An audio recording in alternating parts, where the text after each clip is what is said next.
오늘 말씀의 제목은 모든 계명의 첫째입니다. 모든 계명 중에 첫째. 이 본문의 내용이 앞서서 종교 지도자들이 예수님을 책을 잡으려고 그 약점을 잡으려고 여러 가지로 시험하는 내용들이 나옵니다. 가장 먼저 내용은 우리가 지난주에 살핀 것처럼 예수님의 권위가 어디서부터 왔는지, 하늘에서 왔는지 사람에게로부터 왔는지 이 내용을 가지고 예수님을 시험했어요. 그것이 이제 11장 후반부에 나오는 이야기였고요.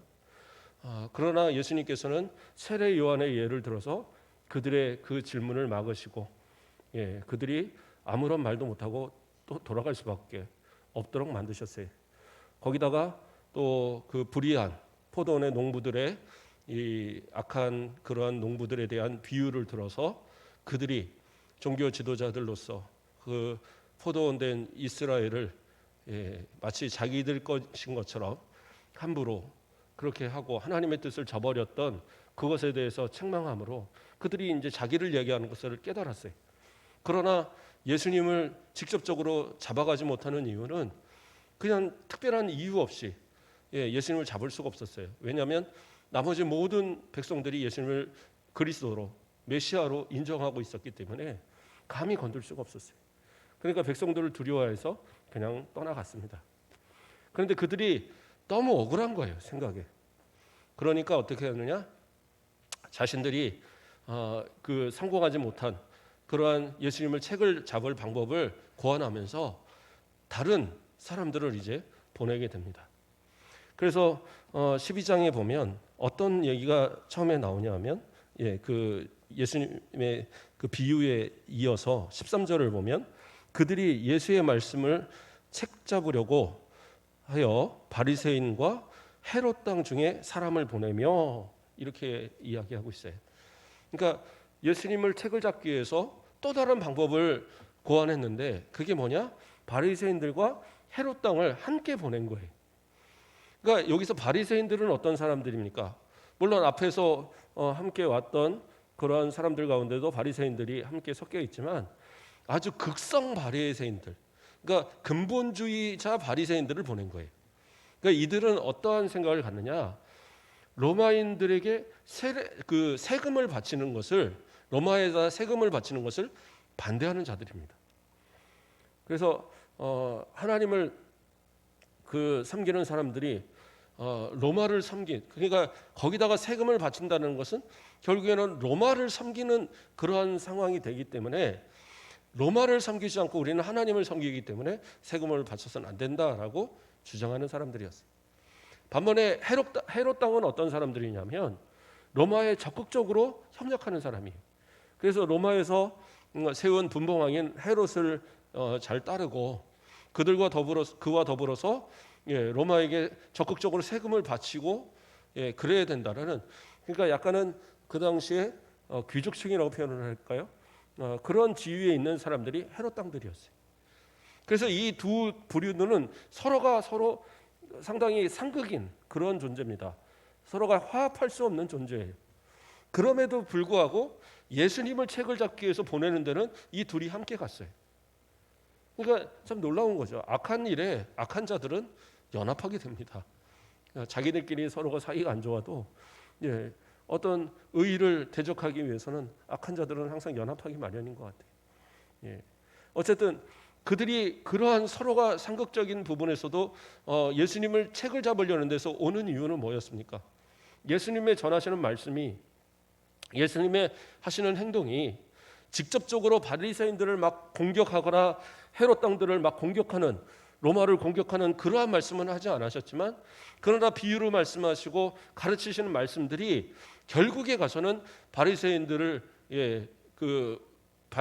가르침과는 다른 가르침을 가르치고 또 세속적인 어떤 그런 문화와는 다른 어떤 길을 가도록 가르치기 때문에 결국에는 결국에는 이 유대 지도자들에게도 득이 되지 않는, 그 같은 편이 되지 않는 그러한 존재가 된 겁니다. 그렇기 때문에 예수님을 책을 잡기 위해서 이 둘이 함께 뭉친 거예요. 그리고 이들이 찾아와서 질문을 던지는 것이 무엇인가? 마가복음 12장 14절을 보면 와서 이르되 선생님이여 우리가 아노니 당신은 참되시고 아무도 거리끼는 일이 없으시니 이는 사람을 외모로 보지 않고 오직 진리로서 하나님의 도를 가르치심이다. 이렇게 먼저 이야기를 합니다. 그러니까 예수님을 한껏 높이는 거예요. 근데 이 이야기를 단적으로 얘기하면 무슨 얘기냐면 당신은 거짓말을 안 하는 사람입니다. 그러니까 참되다라는 건 거짓말을 모르는 사람이고 항상 참된 말만 하고 그래서 하나님의 도를 정말 잘 가르치시는 분이라고 우리는 알고 있습니다. 이 얘기를 하는 거예요. 그러니까 이것은 뭐예요? 어떤 예수님을 인정해서 하는 말이 아니라 이 부류들이 함께해서 예수님을 공격하기 위해서 예수님의 마음을 풀어지도록 그렇게 이야기하고 있는 거예요. 그러니까 예수님께서는 그들의 외식을 다 아셨다라고 이어서 바로 말씀에서 나옵니다. 그래서 이들이 던진 질문은 뭐였습니까? 가이사에게 세금을 바치는 것이 옳으니까 옳지 않으니까. 그리고 이어서 그 다음 절에서 우리가 바치리까 말리까 이렇게 물어봤어요. 자, 세금을 바치는 것에 대해서 왜 물어보느냐? 세금에는 이 당시의 세금은 한 3가지 정도의 세금이 있습니다. 그러니까 첫 번째 세금은 뭐냐면 지금 오늘 본문에서 나오는 세금인데 인두세라고 그래서 한 데나리온씩 한 사람의 한 데나리온씩을 이제 세금으로 내는 거예요. 그래서 남자는 14세부터 65세까지, 여자는 12세부터 65세까지 그 나이에 걸리는 사람들이 인두세를 매년 내야 되는 거예요. 그래서 그 인두세를 내는 그것이 뭐냐면 한 데나리온이거든요. 한 데나리온은 일반 사람들이 하루 일하는 임금이에요. 그러니까 세금이 많다고 하면 많은 거지만 충분히 낼 수 있는 정도의 액수죠. 어쨌든 그래서 그 한 데나리온씩을 내야 되는데 문제는 뭐냐면 그 한 데나리온에 어떤 무엇이 그려 있냐면 그 로마의 황제 가이사의 얼굴이 거기에 기록이 돼 있는 거예요. 그리고 그 밑에는 로마의 이 황제를 신격화시키는, 그렇죠? 뭐 신의 아들 뭐 이런 문구들이 그곳에 이렇게 기록이 돼 있는 거예요. 그러니까 이 데나리온을 사용하고 이 데나리온을 갖다가 세금으로 낸다라는 건 뭐냐? 가이사를 인정하는 것이 돼 버리는 거예요. 그래서 이 데나리온을 가지고 세금을 내는 데 있어서 이 극성인 이 바리새인들은 아주 그 반대로 말을 하면서 반대하면서 이렇게 소리를 치지만 일반 백성들은 말로는 하지 못해도 마음속에서는 그 반대하는 일들이 마음에 계속 있었단 말이에요. 그러니까 백성들의 입장에서는 안 내는 게 좋은 거잖아요. 세금은 안 내는 게 좋은 거. 우리 일반 성도들도 마찬가지로 세금을 어떻게든 안 내면 좋다는 생각들을 하게 되잖아요. 뭐 수익이 아주 충분하면 모르겠지만 수익이 그렇게 많지 않은 분들은 그럴 수 있어요. 전에 그 어떤 우리 예전에 있던 교회 집사님 한 분이 고물 뭐 이렇게 수집해서 하는 장사인데 상당히 그게 적지 않은 돈이더라고요. 저는 고물 모아다가 뭐 얼마나 되겠나 했는데 차로 이렇게 뭐 이렇게 하나씩 맡아갖고 공사장에서 받고 그러면 뭐 억대 이상이 이렇게 돈이 남기도 하고 막 그러더라고요. 근데 문제는 세금 관리를 잘못해갖고 나중에 세금이 추징이 되는데 세금이 뭐 3천만 원인가 얼마가 나온 거예요. 그러니까 이래저래 생각해보니까 손해가 되겠더라는 거예요. 그래서 막 근심하고 걱정하고 뭐 그런 모습들이 있는데, 그러니까 세금이라는 것이 어때 보면 막 내가 과도하게 낸다라는 생각이 들 수 있거든요. 근데 그 세금이 면제를 받거나 또 요즘 같으면 그 있잖아요. 그 나라에서 해주는 뭐 구제 뭐라고 표현하죠? 그거 제가 갑자기 용어를 잊어버렸는데 이렇게 전 국민 지원금들 이렇게 준다고 하잖아요. 그거 준다는데 싫다고 하는 사람이 있습니까? 다 받죠. 다 좋다고 하죠. 그러니까 내게 있어서 유익이 되고 이득이 되는 것을 싫다고 할 사람들은 없어요. 근데 만약에 예수님이 세금 그거 내야 됩니다. 무조건 내야 됩니다라고 말한다면 그 말을 들은 이 백성들의 입장에서는 예수님에 대해서 다시 생각하게 될 거예요. 아니 가이사의 얼굴이 그려 있는 그 동전을 그것을 가지고 로마에게 세금을 내? 아니 이 세금 이 동전에는 가이사의 얼굴이 그려 있고 그것이 그 가이사를 신격화하는 그런 내용들이 적혀 있는 글귀가 있는 이 동전을 그 세금으로 내라고 그렇게 얘기하는 거야? 아, 그러면 혹시 우리가 생각하던 이 메시아가 아닌 거 아니야? 이런 식으로 생각할 수 있단 말이에요. 그러니까 그것을 지금 노리고 바리새인들은 질문을 던지는 거예요. 근데 만약에 세금을 바쳐서는 안 됩니다 라고 예수님이 대답을 한다. 그럼 뭐예요? 이건 로마에 대한 반역이 되는 거예요. 그러니까 반역의 죄로 예수님을 잡아다가 죽일 수 있어요. 그러니까 앞서 그 하늘로서냐 사람으로서냐라고 권위에 대한 문제를 던진 것과 마찬가지로 이것도 어느 쪽을 택하냐에 따라서 마찬가지로 다 문제가 되는 거예요. 백성들에게 신임을 잃으면 더 이상 메시아로서의 어떤 그 일을 감당할 수 없는 것이고, 만약에 로마에게 반역하면 그 즉시 잡혀가서 죽을 수 있는 그런 상황의 질문이에요. 어떻게 보면 진퇴양난에 또 이 처한 그런 상황의 질문인데, 예수님께서는 그들의 그 악함의 그 모든 걸 아셨어요. 그러니까 어떻게 하셨느냐? 자, 가서 한 데나리온을 가져와 봐라. 그러니까 누군가가 갖고 있던 한 데나리온을 갖다 줬어요. 그리고 그 얼굴을 보여주면서, 자, 이 동전에 있는 얼굴이 누구냐? 가이사입니다. 그럼 어떻게 돼요? 그러니까 예수님께서 그때 하신 얘기가 뭐냐? 가이사의 것은 가이사에게, 하나님의 것은 하나님께 바쳐라. 이 말이 되게 말도 안 되는 말 같이 들려질지 모르지만 그러나 가장 지혜로운 말이 되는 거예요. 가이사가 그려있는 가이사의 동전으로 가이사에게 바치는 것은 당연하지 않느냐. 그러나 하나님께 드릴 것은 하나님께 드려라. 왜냐하면 그때의 성전에서는 이 세속에서 쓰는 동전들을 하나님께 드릴 수 없다고 그래서 성전에서 돈을 바꿔줬거든요. 그래서 예수님께서 성전을 장화하실 때에 돈 바꾸는 자들이 있었던 이유가 유대인들이 통용하는 그 성전에 헌금할 때 사용하는 새로운 동전이 있었던 거예요. 그러니까 구분을 해서 얘기하는 겁니다. 하나님께 드릴 것은 하나님께 드리고 세상에게 바쳐야 할 건 바치라 이거예요. 그것을 통해서 세속적으로도 또 하나님께서 여러분들이 할 의무를 다하라 그렇게 가르치는 거예요. 그러니까 이거는 당연한 얘기고 부인할 수 없는 얘기예요. 헤롯 왕도 바리새인들도 이것을 거부할 만한 말이 못 되는 거예요. 그러니까 그들은 더 이상 아무 말도 할 수가 없었어요. 물론 이 말씀을 오늘날도 이 적용을 해서 해석을 합니다. 뭐라고 해석을 하냐? 하나님께 의무를 다하지만 세속적인 의무도 다해야 된다. 그러니까 우리가 뭐 불법을 하면서까지 탈세를 하고 이런 거 올바른 모습 아니에요. 하나님 앞에 우리가 정직하게 헌금을 드리고 또 예물을 드리고 예배하듯이 세상 가운데서도 우리가 해야 될 의무들은 정직하게 해야 돼요. 그건 누구나 다 하는 거니까. 합법적인 방법으로 세금을 깎을 수 있는 것은 그거는 죄가 아니에요. 그러나 내가 해야 하는 의무, 누구나 하는 의무에서 내가 그것을 불법적인 방법으로 그것을 안 하려 한다? 그러면 그 자체도 하나님 앞에 죄가 되는 거예요. 왜요? 하나님께서 세우신 권위를 인정하지 않는 거거든요.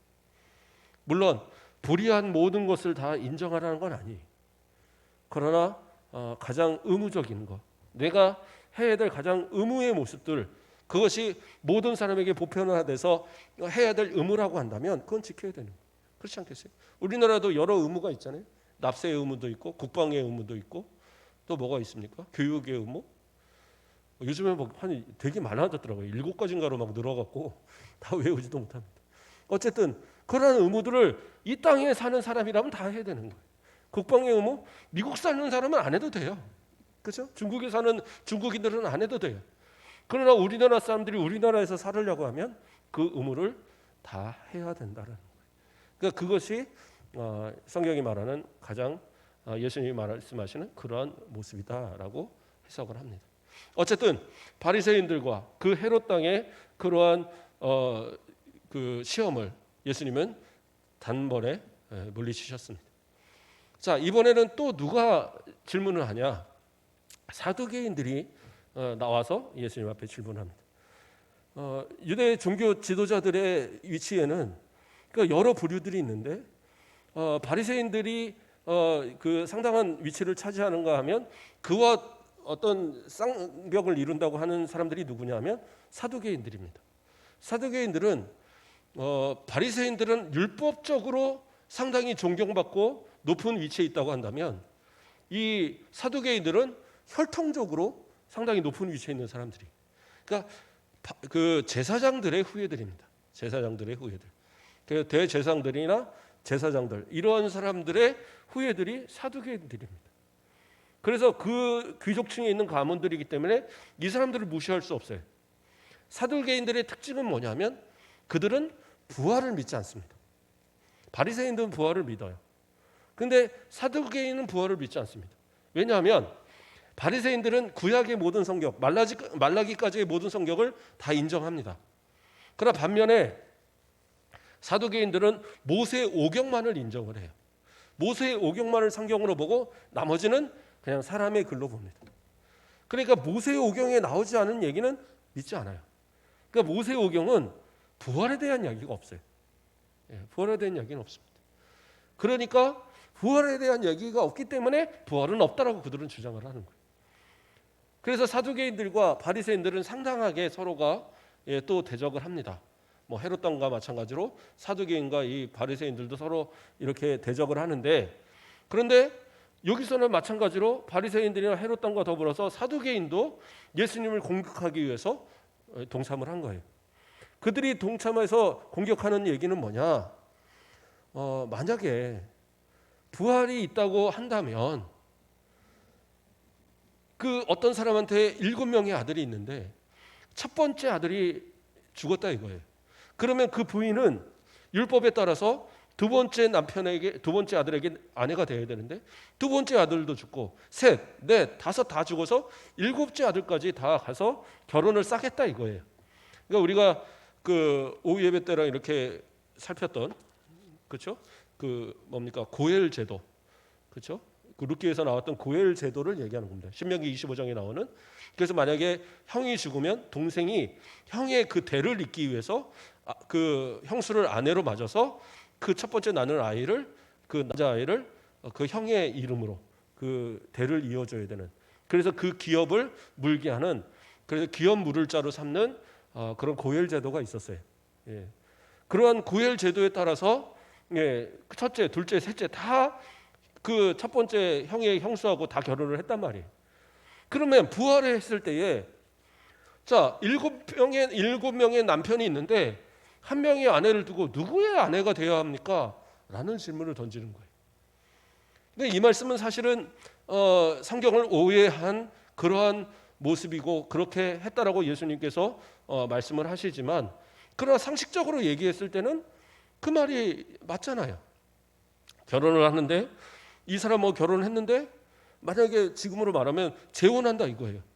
재혼을 했을 때 천국을 갔는데, 그러면 재혼한 남편과 먼저 남편하고 딱 있는데 아내가 있을 때에 삼순아 만나자 이러는데 어디 천국 문 앞에서 딱 만났는데 이 사람이 내 남편이요, 이 사람이 내 남편이요. 그러면 이거 참 골치 아픈 상황이 되지 않겠어요? 예. 그러니까 이 문제를 두고 질문을 던진 겁니다. 그러면 예수님께서 만약에 그 부활은 없습니다. 만약에 그러면 기존의 바리새인들과 그를 따르던 모든 사람들은 등을 돌릴 겁니다. 그러면 부활을 계속 주장하면서 얘기한다면 또 사두개인들을 따르던 그 사람들에게 있어서는 또 반대를 서게 될 거예요.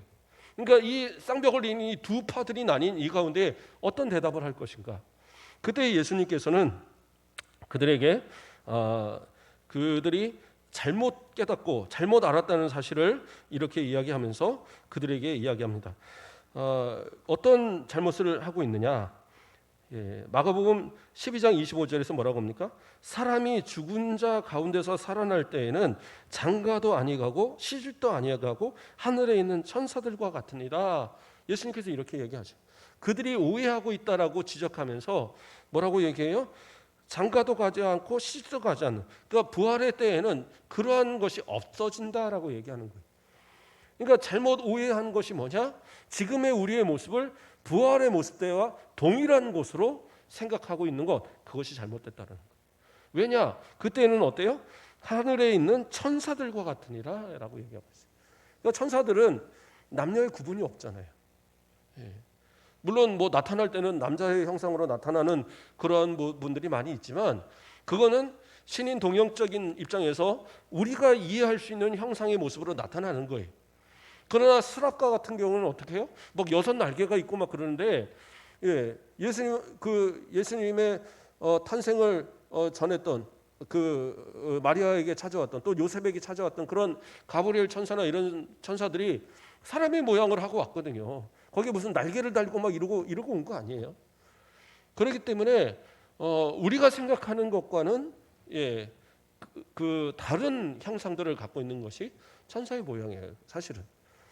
그리고 마찬가지로 하나님을 이해할 때도 하나님은 영이시기 때문에 우리는 우리의 생각 갖고 하나님을 자꾸 표현하면 안 돼요. 하나님은 형상이 존재하시는 분이 아니세요. 그러나 하나님께서 하나님의 모양과 형상대로 만들었다는 것은 그의 지정이 그 하나님의 속성에 관한 부분이지 그것이 외적인 어떤 형태를 이야기하는 것은 아니거든요.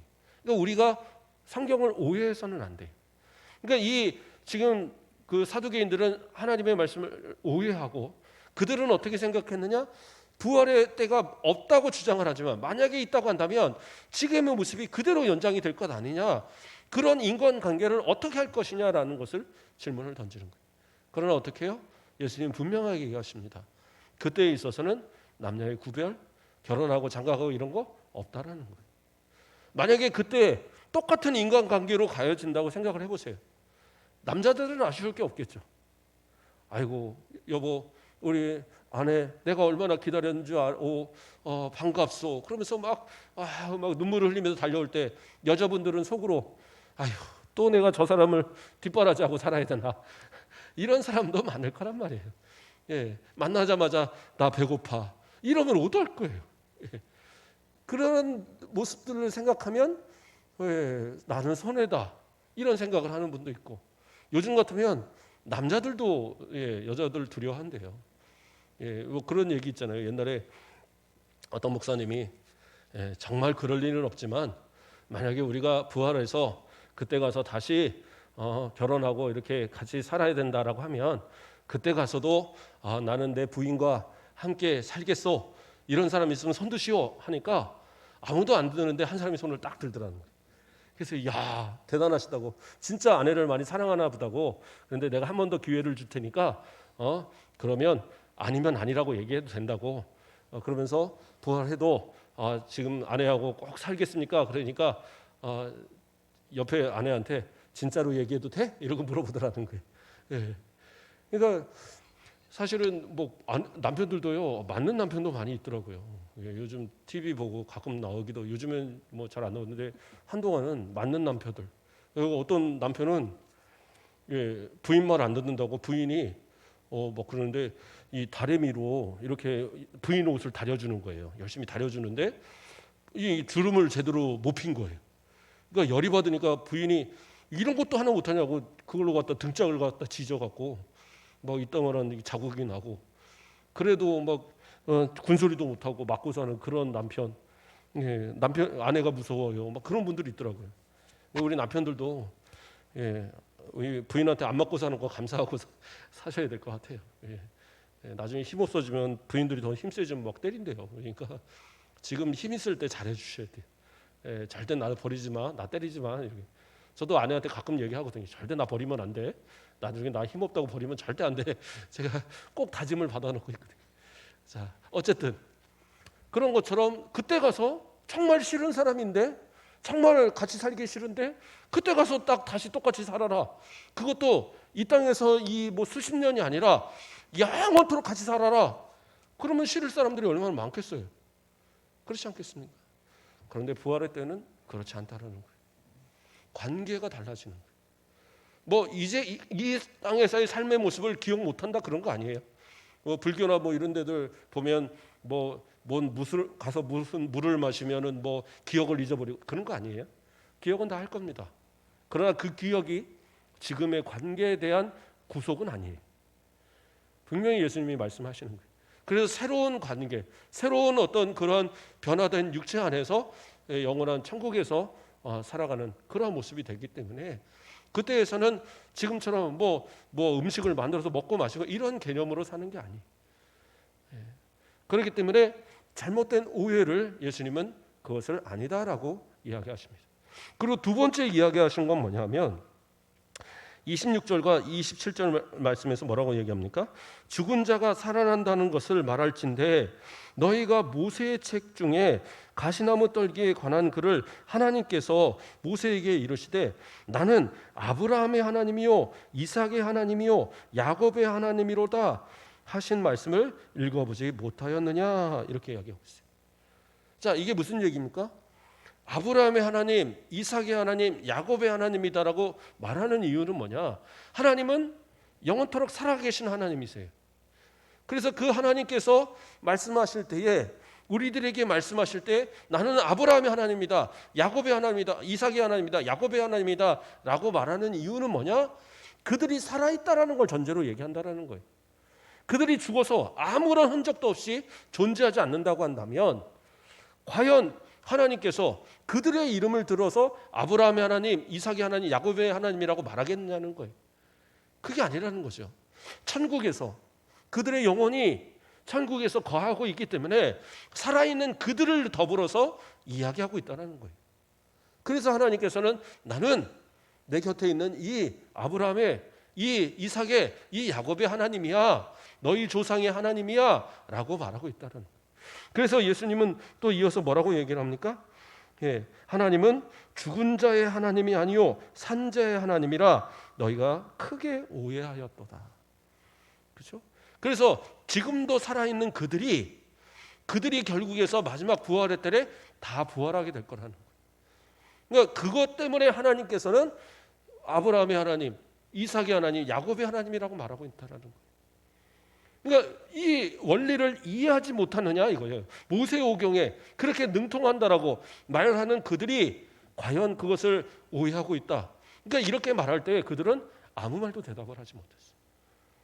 왜냐하면 성경을 근거로 해서 그 말씀의 의미를 이야기하니까 모세오경에 능통하다라고 말하는 제사장의 가문이라고 말하는 그들도 함부로 말하지 못했던 거예요. 자, 그래서 유대인의 지도자들, 바리새인들, 또 헤롯 당들, 그리고 이 사두개인들까지 그 어떤 유대인들의 어떤 주류로 있는 모든 그 계파들, 그리고 그 위의 지도자들이 다 예수님에게 질문해서 다 무너진 거예요. 그런데 이제 우리가 오늘 읽었던 본문에 누가 이제 예수님께 질문을 합니까? 한 서기관이. 그렇죠? 마가복음 12장 28절을 보면 서기관 중 한 사람이 그들이 변론하는 것을 듣고 예수께서 잘 대답하신 줄을 알고 나와 묻되 모든 계명 중에 첫째가 무엇이니까 이렇게 이야기하고 있어요. 그러니까 한 서기관이 그들과 함께 있었던 거예요. 그 질문하는 사람들과 함께 있었던 한 서기관이 예수님이 질문에 답하는 것을 듣고는 그는 깜짝 놀란 거예요. 아하, 내가 생각하지 못하던 답을 이렇게 풀어가다니. 그러면서 깜짝 놀랐던 겁니다. 왜냐하면 서기관들은 어떤 사람들이냐? 성경을 가장 많이 연구하는 사람들이. 그래서 다른 부분에서 뭐라고 표현을 하냐면 율법학자라고 얘기하고요. 그러니까 성경에서 율법학자라고 나오는 사람들이 서기관들입니다. 그러니까 바리새인들 중에 가장 지도자격에 있는 사람들을 서기관들이라고 얘기를 해요. 그래서 그들은 율법을 연구하고 율법을 어떻게 행동을 취해야 할지 이러한 것들을 항상 연구하는 사람이에요. 그런데 그가 그동안 생각했던 율법을 해석하고 풀어가는 그런 어떤 방법이 예수님이 말하는 것은 너무나도 다른 거예요. 그러니까 처음에는 책을 잡으려고 같이 왔는지 모르겠어요. 그러나 이 사람이 순간 예수님한테 빠져버린 거예요. 그러니까 자기도 모르게 예수님한테 예수님 저도 질문 하나 해도 되겠습니까? 그러면서 이제 질문을 던지는 거예요. 그래서 뭐라고 물어봅니까? 계명 중에 첫째가 무엇입니까? 이렇게 질문을 던져요. 이것은 물론 마태복음에서는 그 서기관이 예수님을 시험하기 위해서 말을 던졌다라고 나와요. 마태복음 22장에서는 말할 때는. 그러나 여기서의 시험의 개념은 앞에서 말하는 시험과는 틀려요. 어떤 얘기냐? 내가 알고 있는 율법의 상식, 이것을 어떻게 예수님은 풀어갈 것인가, 그것에 대한 궁금증의 시험이에요. 그러니까 의도가 좀 다르죠. 이제까지의 의도는 예수님의 책을 잡으려고 한 반면 이 사람은 어떻게 보면 순수한 의미에서의 질문을 던지고 있는 거예요. 그랬을 때 예수님께서는 뭐라고 대답을 하십니까? 자, 먼저는 이 사람의 의미 우리가 생각을 하셔야 돼요. 우리가 계명이라고 말하면 보통 10계명을 생각하잖아요. 그러니까 딱 10가지만 생각하는 거예요. 그래서 그러면 10개 중에 누가 가장 그 큰 계명입니까? 어떤 게 큰 계명입니까? 이렇게 이해를 하는데, 제가 여러 번 얘기를 했었지만 유대인들이 생각하는 율법은 그것만이 아니에요. 그 율법학자들은 특히 몇 개라고 얘기하냐면 613개라고 얘기를 합니다. 구약의 모든 율법들을 다 그 가운데 지켜야 될 것, 해서는 안 되는 것, 이걸 다 모아놓으니까 613개더라는 거예요. 그러니까 그 중에 어떤 것이 가장 큰 거냐라고 질문하고 있는 거예요. 그러니까 기본적으로 예수님이 계명을 613개를 다 알아야 되고 또 그 의미를 다 이해하고, 그래서 그 중에 가장 어떤 것이 높다라고 얘기를 해서 이 서기관이 그렇습니다라고 이해할 만큼의 답을 원하고 있는 거예요. 그러니까 이것은 아주 깊이 있는 학자가 아니고 대답하기 어려운 얘기가 되는 겁니다. 그러니까 한편으로는 시험이 될 수도 있지만 예수님을 인정하고 있는 거예요. 그동안의 대답이 너무나도 놀라웠거든요. 그래서 예수님께 이 질문을 던질 때에 예수님은 뭐라고 하십니까? 29절에서 31절 말씀에, 첫째는 이것이니 이스라엘아 들으라, 주 곧 우리 하나님은 유일한 주시라.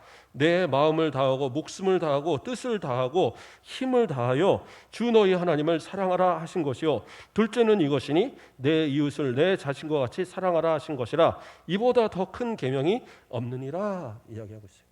자, 하나님은 유일하신 하나님이시다. 하나님만이 홀로 영광을 받으시고 사랑을 받으실 오직 한 분이시다라는 것을 전제하고 있어요. 그러면서 뭐라고 얘기를 하느냐? 첫째는 내 목숨을 다하고 힘을 다해서 누구예요? 하나님을 사랑하라는 거예요. 그러니까 하나님을 사랑하라고, 이게 첫째고, 둘째는 뭐냐? 내 이웃을 내 몸과 같이 사랑하는 것이다. 이것에 더 큰 계명이 없다 얘기하고 있어요. 그러니까 이 말씀을 자칫 오해하면, 첫째는 하나님을 사랑하라고 했으니까 하나님을 사랑하는 게 첫째고, 그 다음에 다음 단계에서 이웃을 사랑하는 것이 두 번째다, 이렇게 이야기가 좋아요. 그러나 예수님의 말씀은 그것이 아니에요. 하나님을 사랑하는 것, 예수님을 사랑하는 것, 그러니까 그 이웃을 사랑하는 것, 여기에서 중심이 되는 게 뭐예요? 사랑이라는 거죠. 그러니까 하나님을 사랑하는 것과 예수님을, 그 이웃을 사랑하는 이 사랑이 같은 거라는 의미에서 이야기하는 거예요. 그러니까 하나님을 사랑하는 건 더 높은 것이고 이웃을 사랑하는 것은 그 다음이고, 이렇게 이야기하는 것이 아니라 첫째와 둘째를 이야기한 것은 그 구분을 위해서 이야기한 것이지, 그 다음에 이어서 뭐라고 얘기를 하고 있어요? 이보다 더 큰 계명이 없다. 그건 뭐예요? 이 두 계명이 하나라고 얘기하고 있는 거예요. 하나라고. 그러니까 이 말을 서기관은 이해를 했어요. 이해를 하고 나니까 뭐라고 답을 합니까? 32절에서 33절에 서기관이 이르되 선생님이여 옳소이다, 이렇게 하고 있어요. 이제까지의 다른 예수님을 시험하려고 했던 이 사람들은 어떻게 해요? 예수님의 말씀이 맞아도 맞다라고 답하지 않았어요. 침묵하고 또는 분을 내고, 그리고 그 자리를 피하거나 도망갈 뿐이었지 아무도 옳다라고 맞습니다라고 인정하지 않았어요.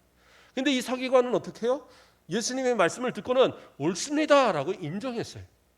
이거는 엄청난 사건입니다. 왜냐하면 서기관이면 그 당시에 최고의 바리새인인데, 바리새인 중에 바리새인인데 이 사람이 어떻게 해요? 예수님을 인정한 것이 된 겁니다.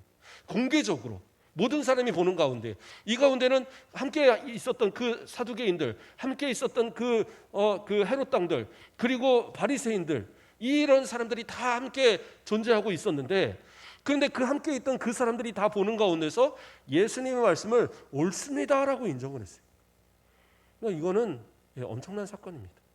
오히려 어떻게 보면 시험하기에서 왔던 이 사람들이 그 마음에 변화가 일어나고 있다는 것을 보여주고 있는 거예요. 사실은 다 예수님을 반대한 건 아니었어요. 물론 한 마음으로 다 예수님을 십자가에 못 박으라 했었지만 그 가운데 감히 그 앞에 나설 수 없을 뿐이지 예수님을 인정하는 사람들은 상당히 많았었던 겁니다. 우리가 대표적으로 아는 사람은 누가 있어요? 니고데모. 그도 공회원이었거든요. 바리새인이었어요. 또 아리마대 요셉이 있습니다. 그는 누구예요? 그도 마찬가지 바리새인 중에 한 사람이거든요. 그런데 그는 어떻게 해요? 예수님의 그 시체를 자기 무덤에, 만들어놓은 아무도 쓰지 않은 그 무덤에 예수님을 장사시냈잖아요. 그러니까 그 정도로 그 당시에 유대인의 지식층에 있는 사람들 가운데서도 예수님을 인정하고 따르는 사람들이 생겨나기 시작했어요. 왜냐하면 인정할 수밖에 없어요. 예수님과 대화를 나눠보면 인정할 수밖에 없는 거예요. 우리가 성도들도 마찬가지입니다. 그냥 저 사람은 예수 믿을 사람이 못 돼. 저 사람은 아무리 생각해도 대화가 섞이지 않아. 저 사람은 복음을 전한다고 해서 예수를 알 만한 그런 사람이 아니야. 그렇게 단정적으로 생각하지 마세요. 예수님 전하는 말들 하고 계세요? 111 우리 주일날 오후에 얘기했던 거. 저도 밖에 안 돌아다니니까 말할 기회가 없더라고요. 그래서 제가 고민하다가 저도 제 아이들한테, 아이들아 예수 잘 믿어야 된다. 니네 지옥 가면 안 된다. 아빠하고 꼭 천국 가자. 이렇게 이제 저도 얘기했어요. 오늘도 생각해 보니까 밖에 안 나가니까 누굴 만날 수가 없잖아요. 그 친구한테 전화했습니다. 친구야, 요즘 교회 나가냐? 안 나가는데 예수 믿고 구원받아야 돼. 천국 가야 되는 거야. 그러니까 뜬금없이 천국 가야 된다고 자꾸 그러니까 이 친구가 당황스러워 하더라고요. 그래서 내가 너희 위해 기도하겠지만 그래도 지옥 가면 안 되잖아.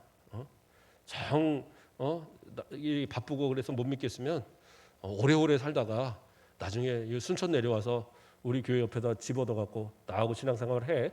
그랬더니 생각해 보겠다고 막 그러더라고요. 어쨌든 안 되면 제가 얘기했죠. 자식 놓고 남편 놓고라도 교회 다니건 안 다니건 관계없이 예수 믿고 구원받자고 꼭 얘기하자고 얘기하고 계시죠? 끄덕끄덕 하시는 분들이 있어요. 감사합니다. 그렇게 얘기하세요. 그렇게 해서 안 되면 자꾸 해서 이게 습관이 돼야지 얘기하는 거예요. 그러니까 가족들한테도 얘기하라는 것은 습관이 되기 위해서 하는 거예요.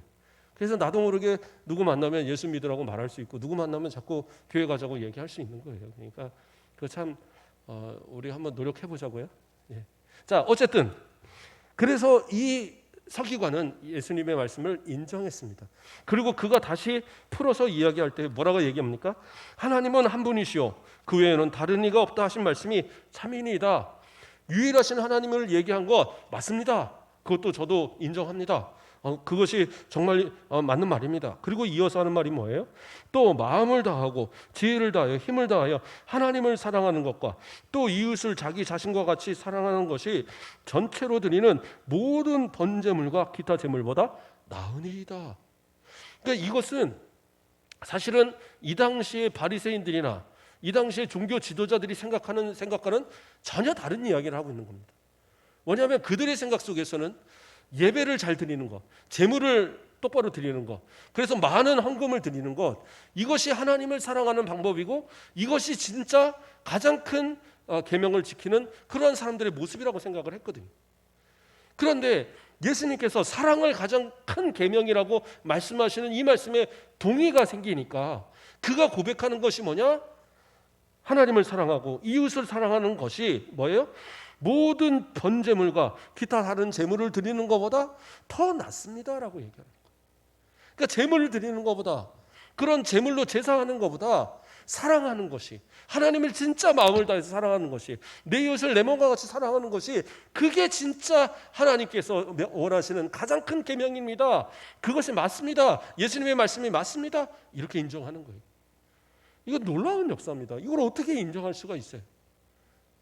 그런데 어떻게 해요? 그것이 그리스도인들이 복음을 전하는 이유가 되는 거예요. 절대 아닐 거라고 하는 사람들도요, 복음을 들으면 변화가 됩니다. 그들이 말하는 것들이요, 어떤 분들은 그래요. 저는 여러 번 가끔 듣는 중에 하나가, 아니 왜 교회만 구원이 있어요? 왜 주 예수를 믿으라 그리하면 너와 내 집 구원 얻으리라. 그러면 주 예수 안 믿으면 구원 못 받는 거네요. 천국 못 가는 거네요. 아니 불교에도 극락 있고 저기도 다 좋은 데들 다 있는데 그런데 왜 꼭 천국 가야 되고 왜 꼭 예수님만 믿어야 돼요? 그건 협박이잖아요. 난 그래서 싫어요.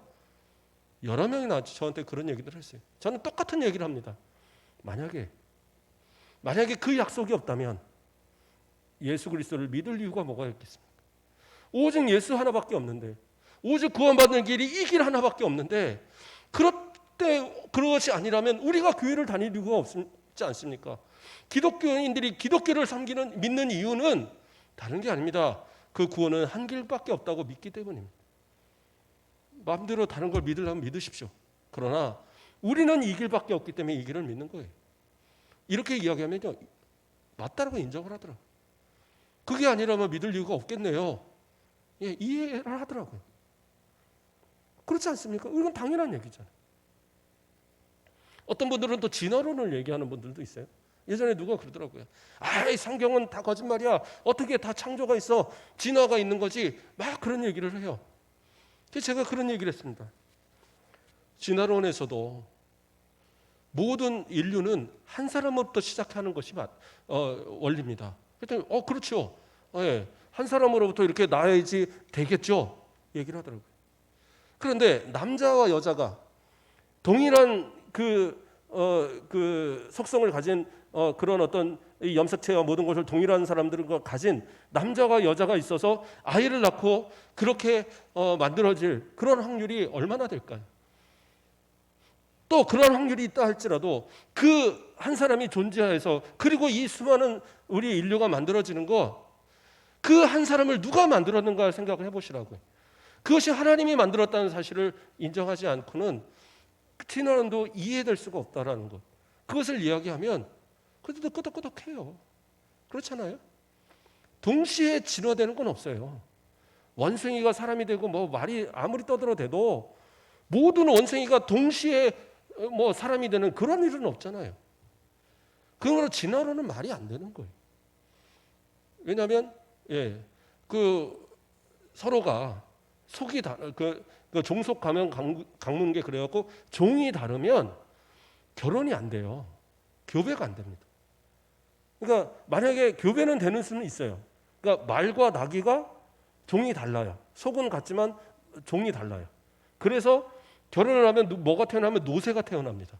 그러니까 노새가 일을 잘하고 힘이 좋으니까 그런 걸 예전에 많이 사용을 했어요. 근데 노새의 단점은 뭐냐면 그 후손이 낫지 않습니다. 후손이 생기질 않아요. 그러니까 씨 없는 그런 노새입니다. 그렇기 때문에 후손이 나지 않아요. 호랑이 같은 것도 사자하고 합쳐서 라이거가 뭐 이런 거 만들잖아요. 동물원 가면 있어요. 호랑이도 아닌 것이 사자도 아닌 것이. 그런데 그건 뭐예요? 평생 그냥 혼자 사는 거예요. 왜냐하면 새끼를 낳지 못합니다. 그러니까 그런 것을 볼 때는 혼자 존재할 수가 없어요. 그러니까 과학적으로 맹점에서 그걸 설명할 방법이 없습니다. 그렇기 때문에 그냥 단 한마디면 돼요. 아담과 하와가 각각의 똑같은 그 유전자를 가진 아담과 하와가 존재해서 거기서부터 그 자녀들이 낳고 그래서 인류가 생겼다. 이것은 간단한 얘기입니다.